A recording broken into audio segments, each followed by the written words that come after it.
In 113 AC, Princess Rhaenyra turned 16, took possession of Dragonstone, and married. Long before anyone had reason to doubt her innocence, choosing a suitable husband for Rhaenyra had been a concern for King Viserys and his small council. There were many who wished to marry the realm's delight, hoping to sit the Iron Throne through her. Queen Alicent wanted her son, Prince Aegon, to marry Rhaenyra, but Aegon was only 6 years old, and Rhaenyra was never close to her half-siblings. The queen argued that a marriage is the best way to bind them closer. Viserys did not agree, believing that Alicent only wants her own blood on the Iron Throne.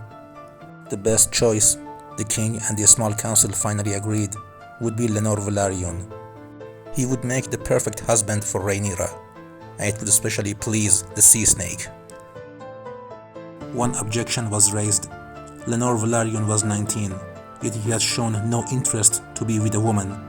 He was especially close to Sir Joffrey Lonmouth, known as the Knight of the Kisses. But this concern was dismissed, claiming that he would be interested once he got married. However, the king and council did not consult the princess.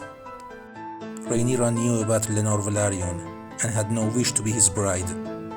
And no matter how much her father reasoned with her, Rhaenyra was not persuaded, until the king brought up the succession. She would wed as he commanded, or the king would make her half-brother Aegon his heir. At this, the princess gave away. Around this time, Sir Criston Cole, Lord Commander of the King's Guard, became a bitter foe to the princess. Some said that he begged the princess to run away with him and was rejected. Others claim that out of honor and duty, he rejected the princess when she offered him her maidenhood. Whatever happened, the love that Sir Criston Cole formerly had for Rhaenyra Targaryen turned to hate. The wedding was celebrated with 7 days of feasts and jousting, the greatest tourney in recent years. At the tourney, Sir Criston Cole took down Sir Joffrey with his Morning Star, cracked his helmet, and left him senseless. He died 6 days later. It is reported that Sir Lenor spent every hour at his side and cried when he was gone. After that, Lenor Velaryon returned to Driftmark, possibly without consummating his marriage. The princess remained at court. Sir Lenor would join his wife for important events, but he preferred High Tide and spent most of his days apart from the princess. He soon found a new favorite, Sir Carl Corray, and the princess was rumored to find comfort in the arms of Harwin Strong, the Breakbone. Soon, it was announced that the princess was pregnant. She gave birth to a brown-haired boy, Jaehaerys, and Queen Alicent gave the king his third son, Daeron, who had silver hair, obviously of dragon blood. Rhaenyra's second son, Lucerys, was also brown-haired. Queen Alicent told Sir Lenor, "Do keep trying. Sooner or later, you might get one that looks like you." And the rivalry between greens and blacks grew deeper. In 115 AC, the bronze bitch of Runestone, Lady Rhea Royce, fell from her horse and cracked her skull. Daemon flew to the Vale at once to put his wife to rest, but more likely to claim her lands, castles, and incomes. In that he failed. Runestone passed to Lady Rhea's nephew. Free of his bronze bitch, Daemon Targaryen asked Lord Corlys for his daughter's hand, Lena, to which the sea snake agreed. After the marriage, they soon departed to the Free Cities, where Lady Lena gave birth to twin daughters, Baela and Rhaena. In a letter to His Grace, Daemon asked to present the girls at court to receive his royal blessing. The Hand and the small council were against it, but Viserys agreed. He still loved his brother.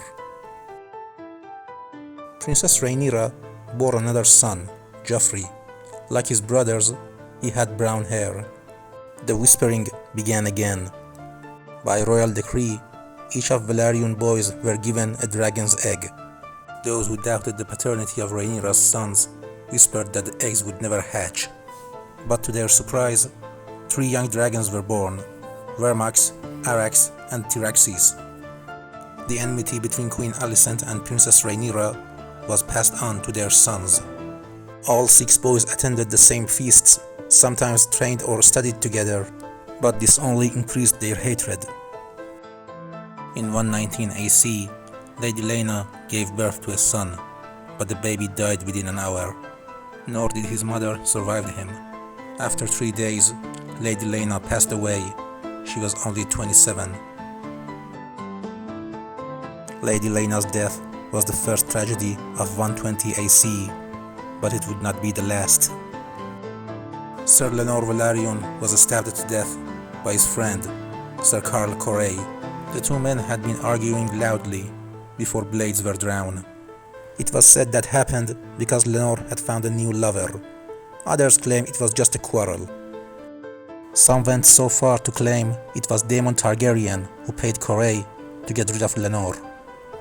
Whatever the reason, Corey fled and was never seen again. Even that was not the end of tragedies. The next one happened at high tide, when king and court attended Sir Lenore's funeral. Of all the children King Viserys had with Queen Alicent, only Aemond remained dragonless. King Viserys intended to visit Dragonstone on the way back, so Aemond could choose a dragon.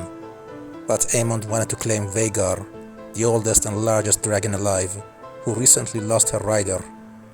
Aemond had hoped to mount Vhagar in secret, but as he went to Vhagar, a boy shouted, "Stay away from her!" It was Joffrey Velaryon, who had sneaked out to see his own dragon, Tyraxes. Aemond raced to Vhagar and jumped on her back. Vhagar roared, snapped her chains, and flew, and Prince Aemond Targaryen became a dragon rider. But when he landed, Rhaenyra's sons were waiting for him. Joffrey had run to get his brothers, and both Jake and Luke were waiting beside him. They were younger than Aemond, but they attacked him with fury. Aemond fought back, breaking Luke's nose, driving Jace to his knees, and calling them Strongs. Luke drew his dagger, slashed Aemond across the face, taking out his right eye. By the time the stable boys arrived to separate them, the prince was howling in pain. King Viserys tried to make peace between them, but that was not enough for their vengeful mothers. Queen Alicent demanded an eye for an eye.